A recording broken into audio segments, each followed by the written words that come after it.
अस्सलाम वालेकुम नाज़रीन, एक नए वीलॉग के साथ आपकी खिदमत में हाजिर। और आज की इस वीडियो में आपके साथ कुछ नई डेवलपमेंट शेयर करेंगे। क्या कुछ हो रहा है सुप्रीम कोर्ट में और क्या कुछ होने जा रहा है।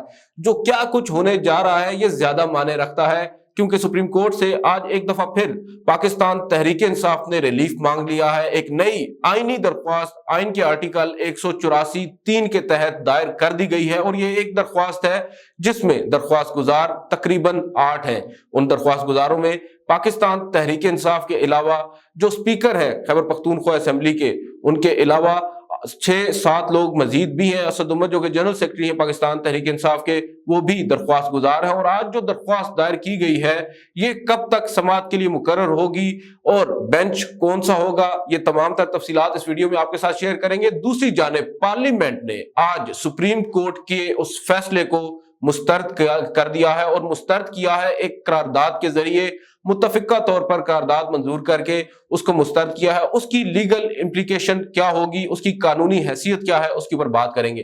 पहले आते हैं सुप्रीम कोर्ट में जो पाकिस्तान तहरीक इंसाफ ने दरख्वास्त दायर की है। बुनियादी तौर पर यह दरख्वास्त सुप्रीम कोर्ट के ही कहने पर दायर की गई है, जो अदालत ने अपने उस फैसले में कहा था कि मुतल्लिका फोरम से रुजू किया जाए खैबर पख्तूनख्वा में इंतखाबात के इनेकाद के लिए। अब जो आप कह सकते हैं पाकिस्तान तहरीक इंसाफ है, पीटीआई है, उन्होंने मुतल्लिका फोरम जाना है सुप्रीम कोर्ट को। गो के इशारा हाई कोर्ट का था, मगर सुप्रीम कोर्ट में दरख्वास्त ले आए गए हैं। अब देखना यह है कि सुप्रीम कोर्ट कब इस पर मामले को समाअत के लिए मुकर्रर करती है। जो जराए हैं वो ये बताते हैं कि एतराजात गालिबन आयद नहीं होने जा रहे, और अगर एतराजात आयद नहीं होते, नंबर लगता है तो जल्द ही इस मामले को समाअत के लिए मुकर्रर कर दिया जाएगा। अगर जुमे के रोज नहीं तो पीर के रोज यानी सोमवार के रोज इस पर पाकिस्तान तहरीक इंसाफ की दरख्वास्त पर सुप्रीम कोर्ट का एक बेंच समाअत करेगा। सवाल ये उठता है वो बेंच कौन सा होगा। बात तो यही है कि जो माजी में चीफ जस्टिस ऑफ पाकिस्तान से गलती हुई थी, क्या चीफ जस्टिस आज फिर उस गलती को दोहराने जा रहे हैं? क्या 5 वक्ती लार्जर बेंच तश्कील देने जा रहे हैं? मगर हमारी दानिश में इसका जवाब यह है कि चीफ जस्टिस ऑफ पाकिस्तान 3 फाजिल जजेस पर मुश्तमिल एक बेंच बनाएंगे। जी हाँ, ये वही 3 फाजिल जजेस होंगे जिन्होंने फैसला सुनाया है पंजाब में इंतखाबात कराने का, जिसमें chief justice of Pakistan justice Umar Ata Bandial के अलावा जस्टिस इजाजुल हसन और जस्टिस मुनीब अख्तर होंगे। दूसरी जानिब जो हुकूमत है, अब हुकूमत जो है वो सिर्फ एक सियासी जमात की नहीं है, मुतअद्दिद सियासी जमातों की है। अव्वल तो काबीना ने इस फैसले को मुस्तरद किया जो कि पंजाब में इंतखाबात से मुतालिक था। उसके बाद अब पार्लियामेंट के अंदर पार्लियामेंट का इजलास बुलाकर एक करारदाद मंजूर की गई और अदालती फैसले को मुस्तरद किया गया। ये बहुत बड़ा लम्हा फिक्रिया है। पाकिस्तान की तारीख में इस तरह की मिसालें बहुत कम मिलती हैं जब इदारे एक दूसरे के बिल्कुल आमने सामने खड़े हो जाएं। एक बात हमने नोट की, जब अदालती कार्रवाई चल रही थी और बाइकाट की खबरें आ रही थी, अटॉर्नी जनरल वहां पर पेश हुए और अदालत को उन्होंने ये कहा कि हुकूमतें अदालतों का बाइकाट नहीं करती। ये एक अच्छी रिवायत थी, एक अच्छा प्रेसिडेंट शो किया गया अटॉर्नी जनरल की जानिब से, जिसकी तारीफ चीफ जस्टिस ऑफ पाकिस्तान ने भी की। मगर बदकिस्मती के साथ फैसला आने के बाद अब हालात यहां तक पहुंच चुके हैं कि अदालती फैसले को न सिर्फ तनकीद का निशाना बनाया जा रहा है बल्कि उसको मुस्तरद किया जा रहा है और जजेस के खिलाफ कार्रवाई की बातें हो रही हैं।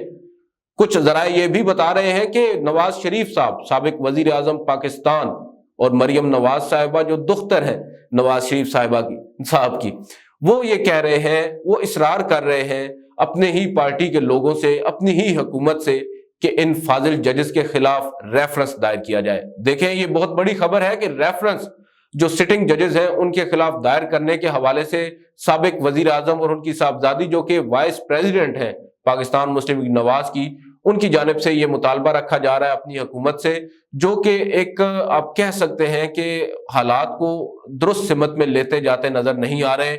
अगर आपको माजी से थोड़ा सा माजी के झरोकों में अगर झांका जाए, आपको कुछ अर्सा कबल याद होगा 2017 की बात है, और उस वक्त के जो चीफ जस्टिस थे जस्टिस मियां साकिब निसार, उनके खिलाफ भी इसी तरह की जबान इस्तेमाल की जाती थी। ना सिर्फ मरियम नवाज बल्कि मियां नवाज शरीफ भी काफी नाला थे। साकिब निसार ने कुछ ऐसे इकदाम भी उठाए थे जिस पर हमने भी बतौर सहाफी उन पर तनकीद की थी, और आज भी उन पर तनकीद होती है क्योंकि उन्होंने भी कुछ अपनी जो लिमिट्स हैं उनको एक्सीड करते हुए फैसले सादर फरमाए थे, जो कि बुनियादी तौर पर एक जवाब तो बुनियादी इंसानी हकूक को रखा गया, मगर पसे पर्दा उनके अज़ाइम कुछ और थे, जो कि अब वक्त आने पर पता चल रहा है।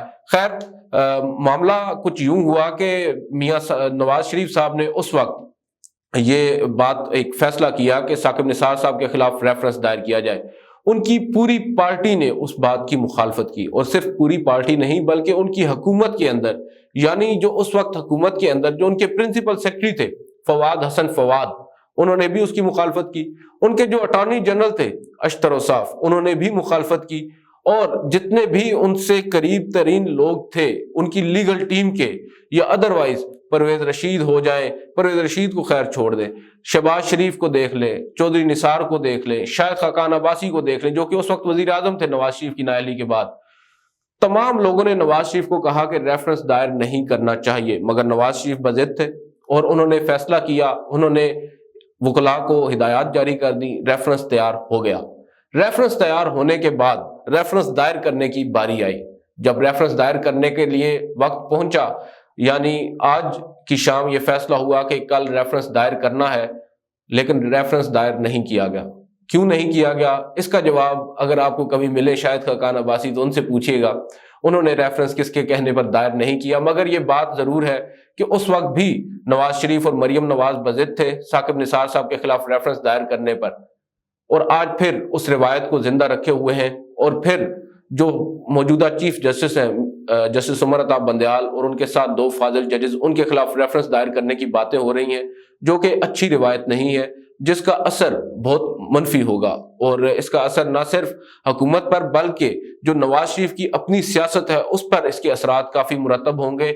जो लीगल टीम है पाकिस्तान मुस्लिम लीग नवाज की अगर बात करें या फिर पीडीएम की बात करें, हुकूमत की बात करें, लीगल टीम ने खुद हाथ खड़े कर दिए हैं। उन्होंने भी ये कहा है कि रेफरेंस दायर नहीं होने चाहिए इन जजेस के खिलाफ। अगर रेफरेंस दायर हो गए तो जो जजेस के दरमियान रंजिशें हैं, जो फूट है, वो खत्म हो जाएगी और जजेस यकजा हो जाएंगे, इदारा एक जगह पर आ जाएगा और आपका उनका सामना करने के लिए फिर आपको काफी मुश्किलात का सामना करना पड़ेगा। दूसरी जानिब पाकिस्तान तहरीक इंसाफ का खौफ भी मंडला रहा है। पाकिस्तान तहरीक इंसाफ वकला को लेकर के सड़कों पर आएगी और फिर आपके लिए मुश्किलात होंगी, आपके लिए हुकूमत करना अब भी मुश्किल है, फिर नामुमकिन हो जाएगा। लिहाजा इस तरह के जितने भी नोशंस हैं उनको तोड़ दें। इस तरह का कोई भी इकदाम करने से पहले 10 दफा सोचें और फिर उसको मुस्तरद कर दें। लिहाजा अब ये कहा जा रहा है कि रेफरेंस दायर करना जो है वो उसका चांस बिल्कुल ही नहीं है। लेकिन दूसरी जानिब जो हंगामा आराई, जिस जानिब ये हुकूमत जा रही है, शायद सियासी शहीद बनने की कोशिश कर रहे हैं शहबाज शरीफ, मगर उनको ये याद नहीं आ रहा कि वो सियासी शहीद तो बन जाएंगे मगर इसके बाद कभी सियासत नहीं कर पाएंगे। और जो शहबाज शरीफ हैं वो जिन मौजूदा हालात के अंदर चल रहे हैं और मामलात को लेकर चल रहे हैं, मुश्किल लग रहा है कि वो अब आइंदा कभी भी इक्तदार में आ सकेंगे। अब बज़ाहिर नजर यही आ रहा है कि जो हुकूमत और सुप्रीम कोर्ट के दरमियान महाजराई है ये महज हुकूमती एंड तक ही रहेगी, सुप्रीम कोर्ट इस पर कोई रद्द अमल नहीं देगी। आज की इस वीडियो से इतना ही, इजाजत दीजिए, अल्लाह हाफिज।